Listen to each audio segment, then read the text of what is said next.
my last delivery of the day. And it's a doozy. You guys know I love to tell you about my endeavors in the gig economy and the special notes and the people that I meet, whether it's good, bad, indifferent. I got a note that I've never seen before. First time. And I'm going to share it with you guys in a minute on what this customer is requesting, what she's saying, and what she wants. Welcome back to Mr.BetonYou. It's good. Pedro from the future. I'm going to give you an update on how that order ended. Watch the whole video. I'm not sure how I want to start this video, where I'm going to go with it. Let me put these instructions right here for you guys.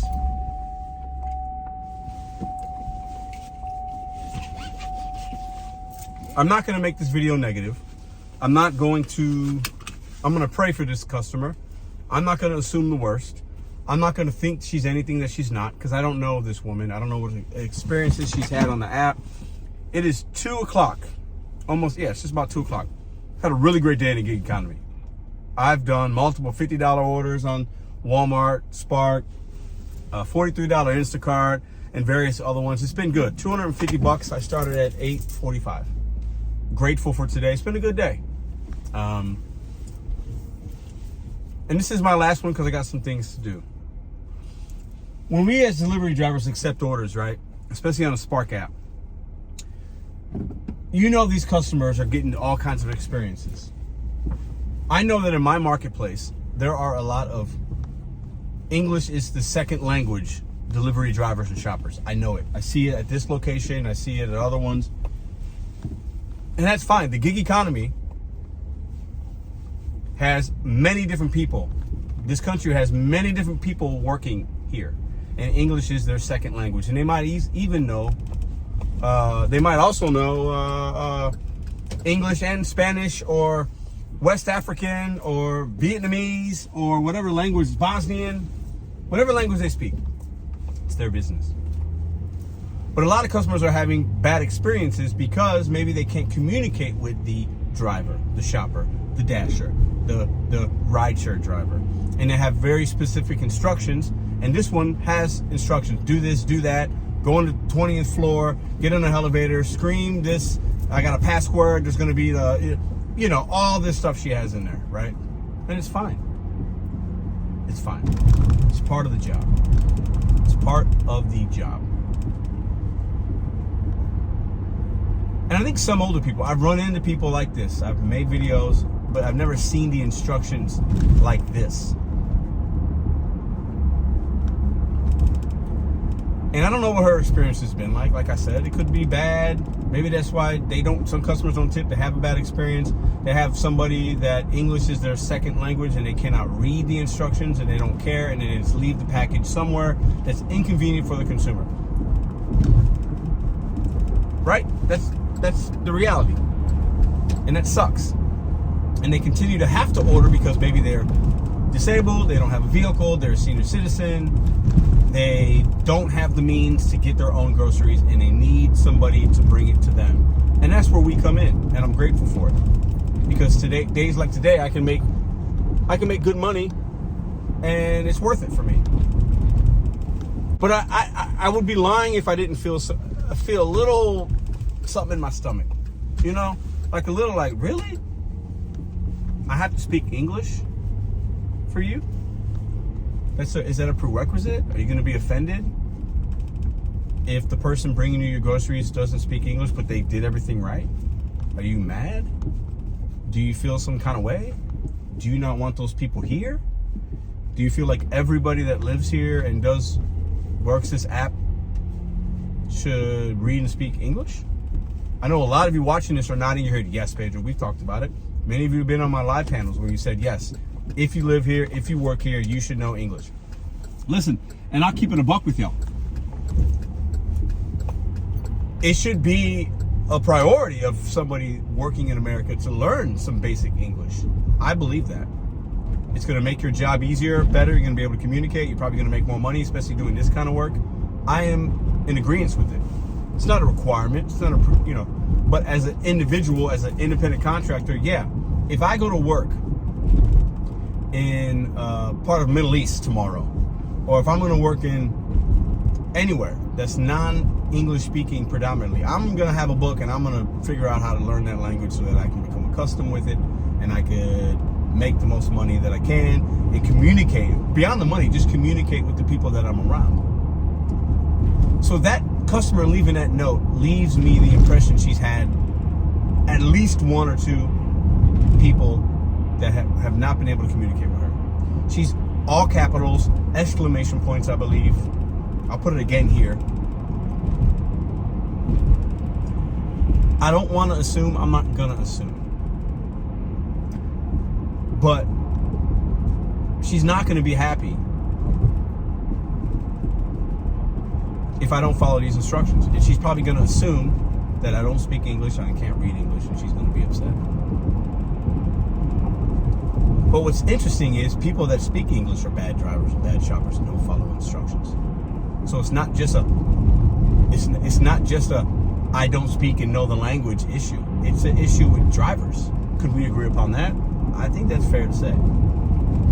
I've had American, whatever that means to you, and English-speaking people that have delivered my food not right.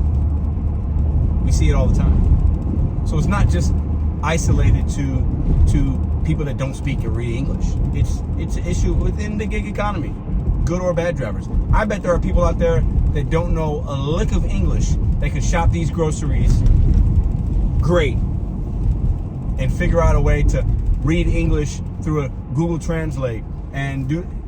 There are many people out there right now that do that. When I saw these instructions, I just said, let's just see what y'all think about it.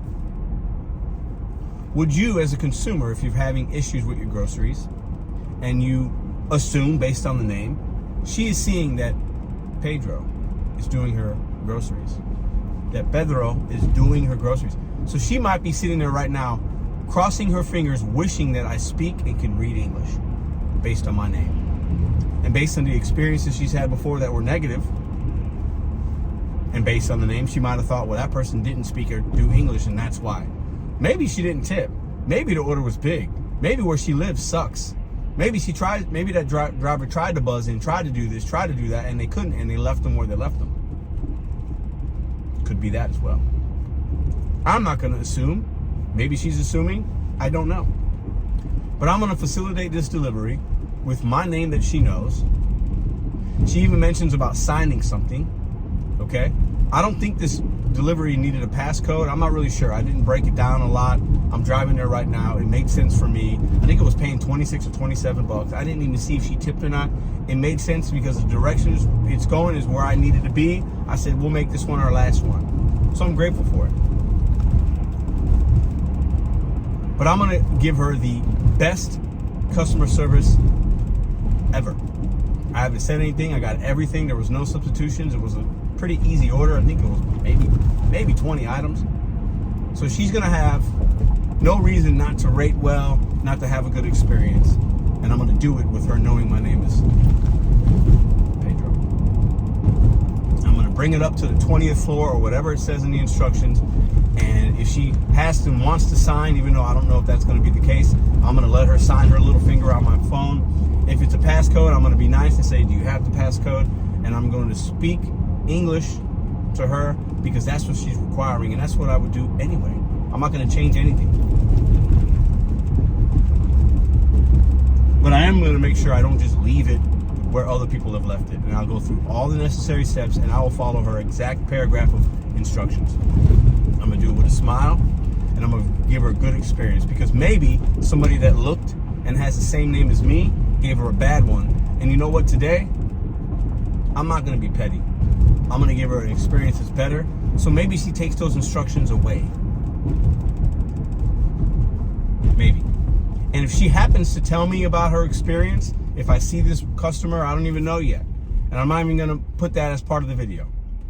But if she happens to see me and say something, I'm going to greet her with kindness. And if she happens to be some kind of rude or whatever, I'm going to pray for her. And that's going to be that. You guys put in the comment section, what are the crazy comments that you've seen, or comments that this one isn't even crazy? Actually, I've seen crazier. I've seen actually much crazier. And maybe you guys have as well.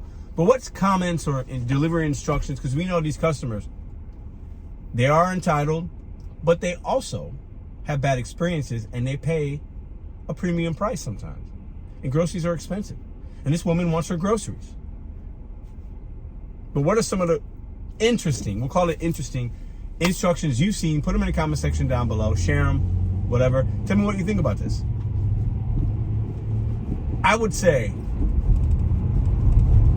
I've been called many things when I was working restaurants. I had a name tag, and I mentioned it before. I had a name tag with my name on it, and people were calling me Jose and Carlos. I'm going to say it right now, my ex-wife, her family, some of her family, not like immediate, but family, were calling me Carlos for years, and it was a joke. Because they associate Hispanics with that name. And they would just call me Carlos. Even though my name is nothing like that. There are some people out there that are just like that. And that's just how they are. And at this point in my life, I ain't going to be petty about it. I'm going to laugh about it. I'm going to try to have an understanding of why they have that experience, why they're doing that, why they're leaving those instructions. And I'm going to pray about it. And that's going to be it. See you guys in the next video. All right, I got to put this in at the end because this is the payout. It was a customer passcode. She had the passcode. Very easy to get into this building. Walked in, elevator, boom, boom, boom. Easy. Easy. She tipped, which matters, doesn't matter, whatever. She tipped even maybe after having bad drivers, or they didn't bring it up to her door. She needed it to be brought up to her door. Reasonable request. She was older. Pleasant. Nice. Fine. But the funny thing is, she put that note in there. If I can't read English, how would I know what she was saying? It's part of the irony. Y'all have a great day.